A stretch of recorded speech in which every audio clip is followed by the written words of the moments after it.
فرما کی دیں بھی 3 قسم لوگ کی استعمال شروع اس کر کی دیں. میں ایک ایگزامپل دے دوں جی آخری جاتے جاتے اوبیسٹی کے حوالے سے ہوں. اتنی دفعہ بات کرتے ہیں جی یاسر بھائی جی کہ میں جو ابھی بات یاد ہے کہ اوبیسٹی بھی جو ہے نا یہ ایک ایسی کامن ڈیزیز ہے کہ جو ہر گھر میں نہیں تو تیسرے گھر میں ہے. جی بالکل ایسا ہی. میں آپ کو بتاؤں اعصابی موٹاپا جو ہوتا ہے اس میں پیٹ ڈھول بنا ہوا ہوتا جی جی ہے نیچے سے لٹکا ہوا ہوتا ہے. ہوں.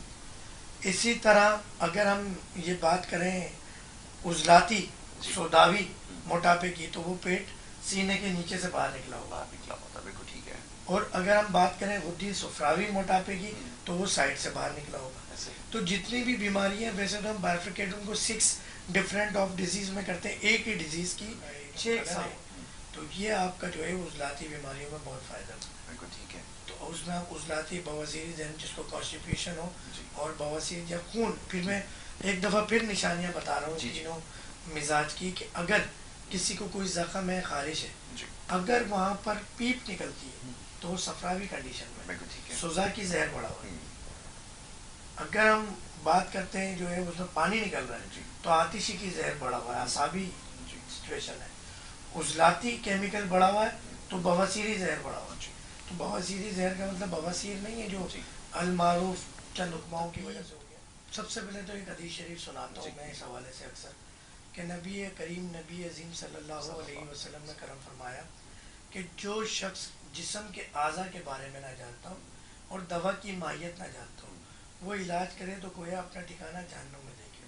بالکل. ایون کہ آقا جی سے ہم جب کچھ کرم فرماتے تو آپ سب جانتے تھے مگر ہمیں سکھانے کے لیے فرماتے کہ فلاں طبیب کے پاس جاؤ جی وہ تمہیں اجوا کی گٹھلی پیس کے دے گا اس سے تمہارا دل کا درد ٹھیک ہوتا بالکل ہے. ٹھیک ہے. ایسے ہی. تو یہ آقا جسم کی سنت ہے. مگر ہم تو ماشاءاللہ اگر 4 لوگ بیٹھے ہیں اور یہ ہمارے ایکسپیرینس میں پچھلے دنوں بھی ہوا جی کہ وہ لوگ چاہے وہ ان کی ڈیزگنیشن کچھ ہو ہوں. ایجوکیشن کچھ ہو وہ ایک ایک چیز ایسے کالر. ڈسکس کر رہے ہوتے ہیں کہ ان سے بڑا کوئی ڈاکٹر نہیں ہے. بہت خوب. ڈاکٹر صاحب کالر کو شامل کیا جائے آپ کی اجازت سے کالز کا سلسلہ شروع کریں گے. پہلے کالر ہیں. السلام علیکم. ہیلو. جی السلام علیکم. ہیلو. جی آپ کی آواز مجھے آ رہی ہے لیکن آپ اپنی آواز ٹی وی پہ سننے کی کوشش کر رہے ہیں. میں نے بار بار یہ عرض سے آپ سے کی ہے کہ جب بھی آپ بات کریں ٹیلی فون سے بات کریں. ٹھیک ہے. اب وہ کیونکہ ٹی وی پہ سنیں گے واپس پھر میری بات سمجھ میں آئے گی تب تک جو ہے وہ کام ہو چکا ہوگا. جی ڈاکٹر صاحب. اب اس میں مزاج جو آپ نے کوشچن کیا تو اس کی طرف آتا ہے کہ مزاج کا بڑا ہونا ضروری ہے. جی یہ بڑی امپورٹنٹ. اب مثال کے طور پہ ایک بندے کو فلو ہے ایک پیشنٹ ہے اس کو فلو ہے اور اس کا فلو جو ہے وہ جام ہوا ہوا ہے. جی جی اب میں جو ٹریٹمنٹ بتاؤں گا شاید آپ نے آج تک نہیں سنا ہو کہ آئس کریم کھا لیں بتائیں. بڑی امپورٹنٹ بات ہے. ٹھنڈا پانی پی لیں. جی کیوں مجھے کمانڈ حاصل ہے مزاج پہ. جی اب جو طبیب مزاج جانتا ہے ہوں. وہ تو اس طرح کی حرکت کر سکتا ہے. بالکل ٹھیک ہے. تو ہم تو کولڈ ڈرنک سے علاج کر لیتے ہیں. بتائیں. ہم اگر یہ کہتے ہیں میں ذاتی یہ ایکسپیرینس ہے اور میرے استاد محترم پروفیسر حکیم ڈاکٹر حافظ ابراہیم صاحب اللہ تعالیٰ ان کو جزائے خیر دے. آپ میرا انشاء اللہ نیت ہے کہ کسی دن ان کے ساتھ بھی بیٹھیں گے. جی تو ان کی ریسرچ ہے اور پھر ہم جب اس پہ مزید آگے کام کر رہے ہیں کہ پیشنٹ اگر بلغمی مزاج کا ہے جی تو ہم یہ کہتے ہیں بلغمی مزاج کی جو کولڈ ڈرنک کے اندر سوڈا ڈلا ہوا ہے وہ ہے اعصابی. جی تو اگر جب اعصابی مزاج کے اندر پیشنٹ چل رہا ہے تو اسے ہم عضلاتی چیز دے دیں گے. جی عضلاتی چیز کیا ہے میرنڈا. ہوں.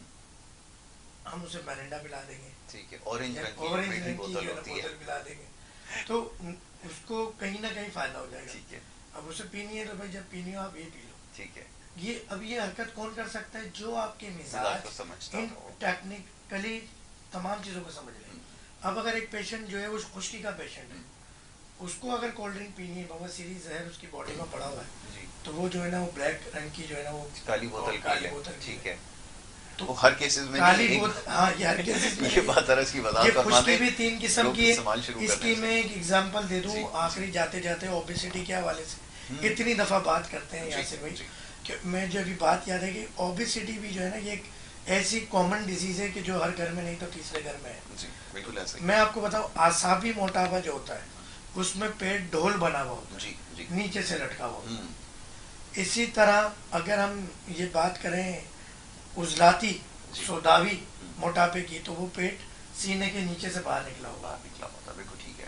اور اگر ہم بات کریں غدی صفراوی موٹاپے کی تو وہ سائڈ سے باہر نکلا ہوگا. ایسے ہی. تو جتنی بھی بیماریاں ویسے تو ہم بائیفرکیٹ ان کو 6 ڈفرینٹ آف ڈیزیز میں کرتے ہیں ایک ہی ڈیزیز کی 6 اقسام ہوتی ہیں. جی مگر اس کی جو اسٹارٹنگ ہے وہ 3 سے شروع ہوتی ہے. بالکل ٹھیک ہے. تو یہ بڑا ضروری ہے کہ آپ نے اس وقت کیا کرنا ہے. ہم ہیپاٹائٹس والے پیشنٹ کو 7 یعنی وہ وائٹ کلر ڈرنک پلا دیتے ہیں, سفید بوتل پلا دیتے ہیں.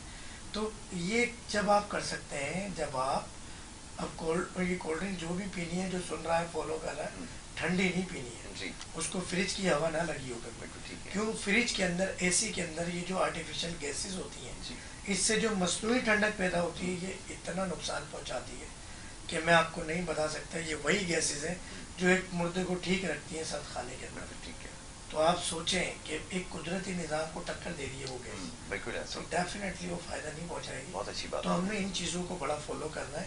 تو طبیب جو ہے نا, طبیب کہتے ہیں کہ ہاتھ کنزر کو آرسی کیا, پڑھے لکھے کو فارسی کیا. تو ہم تو سر ایمرجنسی ضرورت پڑنے میں کسی بھی چیز سے ٹریٹمنٹ کر دیتا ہے. صحیح ہے. ایون کہ اگر عضلاتی پیشنٹ ہے تو اس کو ہم سورج کی شعاؤں سے بھی ٹریٹمنٹ ہو جاتا ہے, اچھی بات. کلر تھراپی سے بھی ٹریٹمنٹ ہو جاتا ہے. کہ ہم یہ کہتے ہیں کہ جو ودی کلر جو ہے وہ گرین ہے, ریڈ ہے, اور جو عضلاتی کلر ہے وہ بلیک ہے, اور جو سفید اور پیلا کلر ہے وہ آسابی ہے. اچھا, یہ موٹاپے کا جو ہے نا بڑا گہرا کنیکشن ہے سورج کی روشنی سے. اب آپ نے اس کا ذکر کر ہی دیا ہے تو اس کی ذرا میں چاہوں گا ذرا مزید تشریح فرما دیں کہ لوگ عضلاتی جو دور جا رہے ہیں. جو عضلاتی موٹاپا ہے نا, اس حوالے سے تو سورج کا کام بہت زبردست ہے. بالکل ٹھیک ہے. اور اس حوالے سے سورج تو تینوں طور پہ ہی کام کرتا ہے, کیونکہ اس کا تینوں کام معاملات میں سب سے جو زیادہ اندر تک سورج کی شعاعیں اللہ تعالیٰ نے ایسی بنائی ہے قدرتی طور پہ. آپ کو پتا ہومیوپیتھی کی ایک میڈیسن ہے جو سورج کی شعاؤں سے بنتی ہے. تو یہ وہ قدرتی نیچرل چیزیں ہیں کہ جو ایک نیچرل کو انہوں نے ادویات کی شکل میں اتار دیا گیا. اب جب آپ وہاں پہ رننگ کرتے ہیں, سورج میں بھی چلنا, کچھ یورپین کنٹری ایسی ہیں وہاں سورج نہیں نکلتا ہے, وہاں بیماریاں دیکھیں, وہاں حالات دیکھیں. کچھ کنٹریز ایسی ہیں وہاں مکھی نہیں ہے. آپ کو یہ اندازہ نہیں ہے کہ مکھی کے کیا کردار ہے. کہ مکھیاں یہاں تو الحمدللہ کچھ زیادہ ہی ہوگی ہمارے حکومتی نظام کی وجہ سے, مگر ایک لمیٹڈ طور پہ یہ اللہ تعالیٰ کی طرف سے قدرتی افزائش ہوتی ہے اس لیے. مگر وہ لمٹ کے اعتبار سے یہ بکریاں, یہ ہر چیز اللہ تعالیٰ کی کوئی نہ کوئی وجہ ہے. اللہ تعالیٰ نے اس دنیا میں جو بھی چیز تخلیق فرمائی ہے بے وجہ کوئی چیز بے وجہ. بہت اچھی بات آپ نے کہی, ویری گڈ. تو اس کا آپ نے نا وہ تلاش کرنا ہے. تو آپ کو بعض اوقات بہت اچھی چیزیں مل جاتی ہیں. ذائقہ کی طرف ہم چلے جاتے ہیں جب ہم 3 مزاج کی بات کر رہے ہوتے ہیں. تو یہ جو ذائقہ آپ کے سورج کا ہے, جو کلر ہے, تو یہ آپ کا جو ہے عضلاتی بیماریوں میں بہت فائدہ ہے. بالکل ٹھیک ہے. تو اس میں آپ عضلاتی بواسیر ذہن جس کو کانسٹیپیشن ہو, اور بواسیر یا خون, پھر میں ایک دفعہ پھر نشانیاں بتا رہا ہوں تینوں مزاج کی, کہ اگر کسی کو کوئی زخم ہے, خارش ہے, اگر وہاں پر پیپ نکلتی ہے تو وہ صفراوی کنڈیشن میں, سوزا کی زہر بڑا ہوا ہے. اگر ہم بات کرتے ہیں جو ہے اس میں پانی نکل رہا ہے تو آتشی کی زہر بڑا ہوا ہے, اعصابی سچویشن ہے. عضلاتی کیمیکل بڑا ہوا ہے تو بواسیری زہر بڑا ہوا ہے. تو بواسیری زہر کا مطلب بواسیر نہیں ہے جو المعروف چند حکماؤں کی وجہ سے ہو گیا, یہ کیمیکل کا نام ہے طب کی اصطلاح کے اندر. مگر یہاں تھوڑی چیزیں چینج ہو جاتی ہیں, جیسے ہم کہتے ہیں بلڈ پریشر ہو گیا, تو بلڈ پریشر تو سب کو ہے, شوگر تو سب کو ہے, مگر آپ نے ڈائبٹک کو کنٹرول کرنا ہے کہ کیا وہ گلوکوز لیول بڑھ رہا ہے, کیونکہ انسولین سے بائنڈنگ نہیں ہو رہی, یا آپ کی ویزل جو ہے کنجیشن ہونے کی وجہ سے, یا تھرمبیولز کی وجہ سے جو ویزلز کے اندر رکاوٹیں آ رہی ہیں, تو ایکسٹرا پریشر جو بڑھ رہا ہے بلڈ کا, جس کو ہائپر ٹینشن کہتے ہیں. تو یہ کچھ اصطلاح ہے جو ہم نے تبدیل بھی کر دی ہے. میں نے کہا ہاتھ کیا یہ بھی آپ نہیں, بہت اچھا کیا. اس کی وضاحت اس لیے ضروری ہے کہ دیکھیں ابھی بہت ساری چیزیں ہمیں نہیں معلوم ہوتی. ایک عام اصطلاح یہ کہ جب بھی آپ تھوڑی سی نقاہت محسوس کرتے ہیں, آپ کسی سے سوال پوچھیں تو وہ کہے گا جی میرا بلڈ پریشر لو ہو رہا ہے. اب یہ اس کو کیسے پتہ چلا کہ بلڈ پریشر اس کا لو ہوا ہے, بغیر جانچے یہ بات کیسے کہی جا سکتی ہے؟ اس کو پتہ ہے کہ بلڈ پریشر لو کی علامات کیا ہوتی ہیں اور اس میں کس طرح باڈی ریئیکٹ کرتی ہے, نہیں پتہ ہوتا. لیکن عموماً خواتین سے بھی جب یہ سوال کریں نا, جب وہ ہاتھ پیر چھوڑ کر بیٹھ جاتی ہیں, وہ کہتی ہیں. اب بتائیے, آپ اس کی ذرا وضاحت خود ہی فرما دیجیے. یہ آپ نے ایسا سوال کیا ہے. جی دیکھیں, یہ مصنوعی ادویات کی ایک مارکیٹ ہے, اور مارکیٹ میں کچھ بیماریاں ایسی جنم لے چکی ہیں جو بیماری نہیں. بلڈ پریشر لو بیماری ہی نہیں, نہ لوگوں کو پتہ چلتا. اگر کسی کے 10, 15, 20 پوائنٹ گر جاتے ہیں اسٹریس کی وجہ سے, یا کوئی دھوپ میں گرمی میں ورکنگ کی وجہ سے, ڈی ہائیڈریشن کی وجہ سے, تو آپ نے یار پانی پی لینا ہے. بس اس کے اندر کوئی بھی کلر والا جو ہے نا وہ کیمیکل جو مصنوعی ملتا ہے وہ ملا کے پی لیں.